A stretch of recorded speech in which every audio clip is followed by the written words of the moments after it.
ترشب. بسم الله الرحمن الرحيم والصلاة والسلام على رسول الله.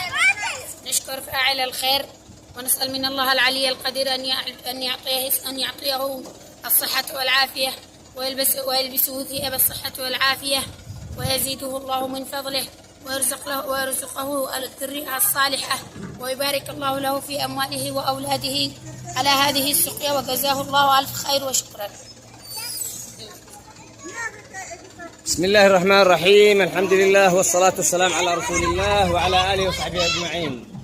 يوم الخميس 8 من شهر محرم سنة 1447 للهجرة الموافق 3/7/2025 للميلاد نقوم بتنفيذ سقيا ماء رقم 2 من فاعل خير جزاه الله خيرا وبارك فيه وغفر الله له ولوالديه وكتب الله أجره ورفع قدره وجعل هذه